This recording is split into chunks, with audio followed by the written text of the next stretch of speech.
চট্টগ্রামে পুলিশকে কুপিয়ে জখমের 5 দিন পর ধরা পড়েছে প্রধান আসামি। মধ্যরাতে গাড়ির হেলপারের ছদ্মবেশে পালানোর সময় তাকে গ্রেফতার করে পুলিশ। এ নিয়ে চাঞ্চল্যকর এই ঘটনায় দায়ের করা 2 মামলায় 33 জন গ্রেফতার হলো। পুলিশের উপর হামলার এই ঘটনার পরেই দায়িত্ব পালনের সময় আক্রান্ত হলে সরাসরি গুলির নির্দেশ দেন সিএমপি কমিশনার। নতুন ব্লেন্ডে আরো রিচ অ্যারোমায় সেলন ফ্যামিলি ব্লেন্ড টে। পুলিশের কাছে মধ্যরাতে তথ্য আসে লরির হেলপার সেজে কর্ণফুলী টানেল দিয়ে চট্টগ্রাম ছেড়ে পালাচ্ছে পুলিশকে কুপিয়ে আহত করার প্রধান আসামি শাকিল। এরপর চেকপোস্ট বসিয়ে তাকে গ্রেফতার করা হয়। তার দেয়া তথ্য মতে চলে অস্ত্র উদ্ধার অভিযান। সল্টগোলা এলাকায় এক বস্তি থেকে শাকিলের সহযোগীকে গ্রেফতার এবং ক্রিস, দেশীয় তৈরি পিস্তল ও 3 রাউন্ড কার্তুজ উদ্ধার করা হয়। পুলিশকে আঘাত করেছে, আহত হয়েছে, আমরা তাকে সন্ত্রাসী হিসেবেই দেখছি।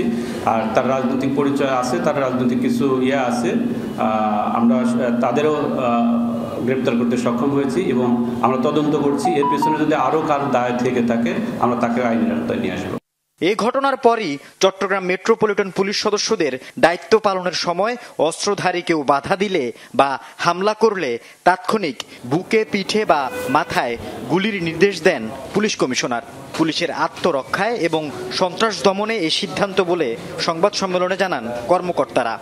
সন্ত্রাসীদের দ্বারা যদি কোনো রকমের কেউ যদি আক্রান্ত হয় বা এবং পুলিশের সামনে এই ধরনের ঘটনা ঘটে, সাথে সাথে ফায়ার আর্মস আমরা ব্যবহার করব এবং কমিশনার স্যারের স্পষ্ট নির্দেশনা। গত 11 আগস্ট রাতে নগরীর ঈশান মিস্ত্রির হাটে আওয়ামী লীগ নেতাকর্মীদের ঝটিকা মিছিলের খবর পেয়ে পুলিশ ঘটনাস্থলে গেলে হামলা চালায় মিছিলকারীরা। এলোপাথারি কোপানোর কারণে আহত এসআই রানা এখনও হাসপাতালে চিকিৎসাধীন। এ ঘটনায় এখন পর্যন্ত 2টি মামলায় গ্রেফতার হয়েছে 33 জন। এই মামলায় মোট 33 জনকে গ্রেপ্তার করতে সক্ষম হয়েছি এবং ঘটনার সাথে জড়িত মোটামুটি ম্যাক্সিমাম আমরা অ্যারেস্ট করে ফেলেছি। বাকি যারা আছে তাদেরকে আমরা আইনের আওতায় নিয়ে আসবো।